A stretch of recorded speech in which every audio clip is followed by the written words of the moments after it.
The viewing figures for Doctor Who Season 2 Episode 1, The Robot Revolution, are now publicly available, or at least the immediate overnight viewing figures are. And there's so many headlines already, naysaying, calling doom and gloom, telling us how this means the show's gonna blow up and it's all Russell's fault. But in this video, I want to actually break down the viewing figures. We're going to compare it to prior seasons of Doctor Who. We're going to discuss all of it because there's no point in just being doom and gloom right now. Sure, the future of Doctor Who looks maybe a little bit rocky at the moment, but they're being relatively open and honest with the fact that they don't know. They still just don't know until after Season 2, whether Disney are going to pick the show up. And from the future, like going on from there, I think it's unlikely the BBC are going to want to lose it, but we'll delve into all of this in more detail later. There's also some really interesting comments from Russell T Davies,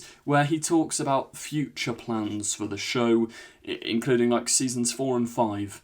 And season 2's happening now, so that's season 3, 4, 5. That's years worth of planning for the future, but we'll get to that later. First up, I want to apologise for the fact that this video looks like it was directed by whoever directed the Wicked movie with the amount of backlighting. I'm currently not in my normal little studio space. I say studio space, a tiny little office in my house. Currently at my grandparents' house, so this video and tomorrow's podcast, you'll be seeing this background. And speaking of which, the podcast, our proper, full, hour-and-a-half long breakdown of the Robot Revolution will be coming to the channel tomorrow, and you don't want to miss it. It's so much fun. Genuinely, it was a very funny video to film. But let's just delve into this. So, TV Zone have posted over here, ratings. Doctor Who makes quiet return to BBC One. Doctor Who returned to BBC One on Saturday the 12th of April with The Robot Revolution, which scored overnight audience scores of 2 million. The consolidated rating, which will include iPlayer devices and catch-up, will be released on the 21st of April. So what you've got to remember initially about these figures is that's 2 million. Nope, that's not what you've got to remember. Those are the figures. What you've got to remember about these figures are that is only people that immediately watched live on TV. This isn't iPlayer viewers. For example, I watched it at 8 AM on the iPlayer, rather than watching it go out live. Many Doctor Who fans, including probably most of you watching this video, either watched it on Disney Plus or iPlayer. This is purely, in the United Kingdom, the overnight ratings live on TV. I also think it's worth thinking about the critical and fan reception to this episode. Most people, who I've seen at least, seem to relatively enjoy it. Opinions have ranged from like, yeah, it was alright, to, yeah, I really enjoyed that. Obviously there are people out there who've disliked it, but there's also, it's always tricky to tell that there's a big portion of people, especially in the comments for my review videos, who dislike it purely for, oh, it's woke, it's nonsense. And I'm not saying that's everyone. I know there'll be people watching this video that didn't like the episode, and you're not disliking it for silly reasons. You dislike it because you dislike it, and that's fair enough. But if there is someone out there watching this video who thinks, oh yeah, everybody hates this era, no, you're in a little bubble online. The general public, I mean, in tomorrow's podcast, we actually hear my grandparents, they're special guests. They come in and, as casual viewers for Doctor Who, they give us their opinion of the Robot Revolution, because I think it's too easy online to fall into like fan content bubbles rather than seeing what the general public think of an episode. So people out there that think everybody hates this era, you are just wrong. You are in a little online bubble.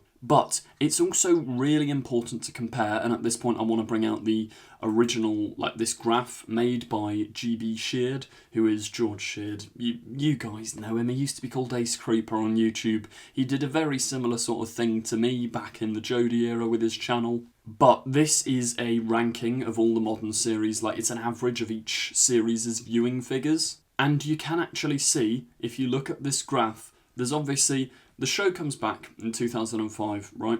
So it does go on an increase, building up to the Tennant specials. where, think about the 2000s, Toys R Us, Woolworths, every shop was full of Doctor Who toys. It was at the peak it's probably ever going to be, other than maybe the Tom Baker era or Dalek Mania.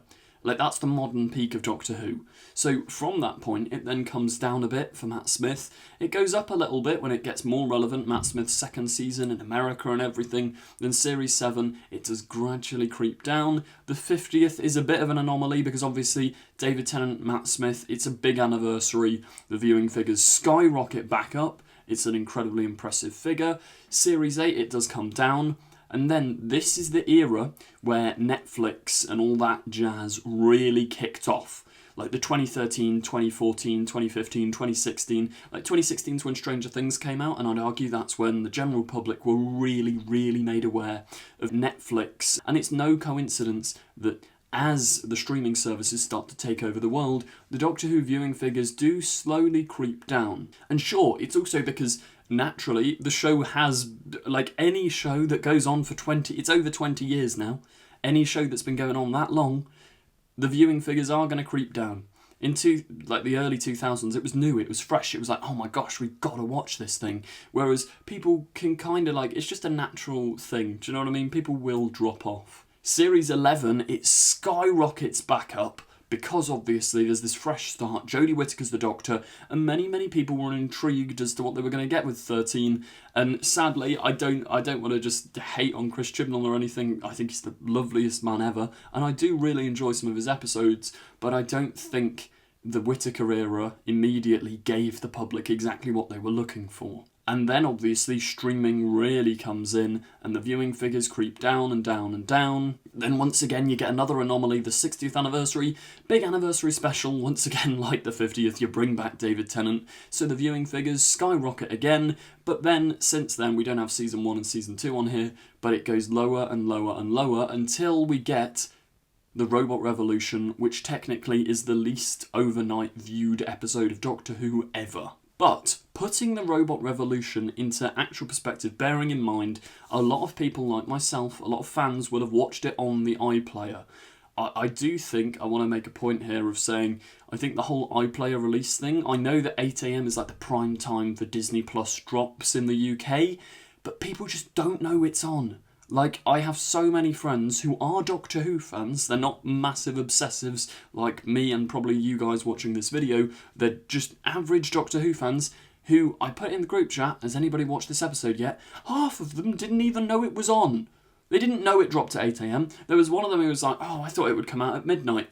The release strategy is so confused. People don't know it's on. And the way to really help Doctor Who at the moment is positive word of mouth. Last year, that was difficult because, quite frankly, I didn't feel like I could recommend Space Babies to the average person. Like, at Christmas, when my cousins were around and they were like, oh, what's the new Doctor Who like? Because they watched Church on Ruby Road, I felt silly to go, yeah, Space Babies, it's a 10 out of 10 episode. Whereas the Robot Revolution, I think that's a very palatable, very fun and very humorous episode that the general public will take to. Putting it into even more context, thanks to TV Zone, they say that for more context, Doctor Who is the highest rating BBC drama this week, excluding EastEnders, beating Sunday night dramas, £10 Poms, and This City Is Ours, and the launch of Reunion, which aired on Monday and Tuesday. So, the highest rated BBC drama this week, obviously excluding EastEnders, that's not that bad. I think you've just got to look in context. Like, it's not as good. There's no point saying it's brilliant, it's amazing. It's not as good as maybe the BBC and Bad Wolf hoped. But it's not as dead as people think. Like, 2 million views overnight, add on to whatever the other viewing figures will be, you know, it's really not as doom and gloom as people make it out to be. Especially because, as I keep saying, viewing habits they're so different nowadays. People will probably wait and binge the whole series. I think a big struggle with season 1 is a lot of people I know were waiting to binge the whole season, but once you get an underwhelming finale, they're like, Why bother strapping in and watching it? It's what happened with Game of Thrones. It was such an incredibly popular series, but if the finale's bad, people don't want to watch because they don't want to be disappointed by Sutek the dog at the end. So we've just got to hope that season 2 holds up to expectation. I think we've got to stop panicking, we've got to stop going, oh no, and just enjoy it. Doctor Who's back on, and it might be the last time in quite a while, which would be a shame, but we've still got 7 episodes to go. Let's enjoy them, and we've got the spin-off. Now, before we wrap up the video, we've got this article from Parade, who they did a big, long interview with Russell T Davies. You can go and check out the full interview if you want. But what I want to draw attention to is at the end of the article, they ask him, as we're just starting out Season 2 on Disney+, are you all ready and planning for the stages of Season 3? Now, they have talked prior about Season 3 going in a load of different directions. Russell's quoted as saying, if Disney don't pick it up, well, he said, like, if they didn't have the Disney funding and it went straight to the BBC, they could just do ghost stories on a lower budget again, which, sure, it'd be a shame to lose the big budget, but Doctor Who, you can make it cheap. That's been very evident over the years. Russell says, we'll always look ahead to the future. If we get the chance to keep running, which isn't fantastically positive wording, but he's just being honest here. Like, as I say, the BBC and Bad Wolf genuinely don't know what the state of Doctor Who is, especially with the Disney Plus deal. He says, I've got ideas. I think I'll do that near Season 4 or near Season 5. So he has planned out. He wants to be in this role for a long time. Like, I think if it was supposed to be yearly, which is what he initially said back in 2022, that's the 60th for 2023, Season 1 2024, Season 2 2025, and he was doing the spin-offs as well. It was supposed to launch, and it is such a shame that it hasn't gone as successful as they all wanted. But the point is, he's got these plans in place. I don't think it's all doom and gloom. I do think the BBC will let Russell finish off this era or this new thing with another couple of seasons, and the only thing that does make me somewhat doubt, like, if Ncuti has left, would you get a new Doctor to just wrap it up? I don't know. It's really tricky to say what's going to happen. But Russell says, I could promise you amazing stuff at the end of Season 4. There are things we've already mentioned that are going to bear fruit a long time into the future, so that's just the fun of it. That's the fun of Doctor Who. But to say again, it's the pit stops along the way.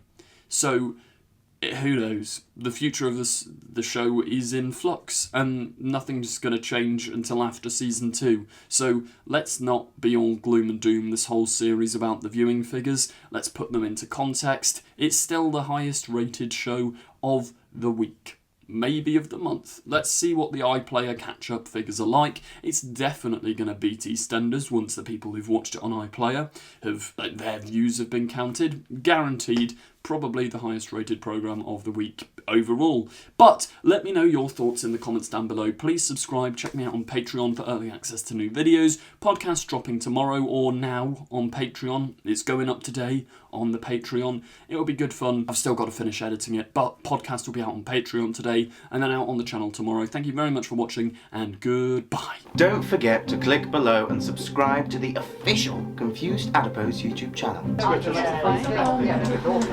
I will destroy you!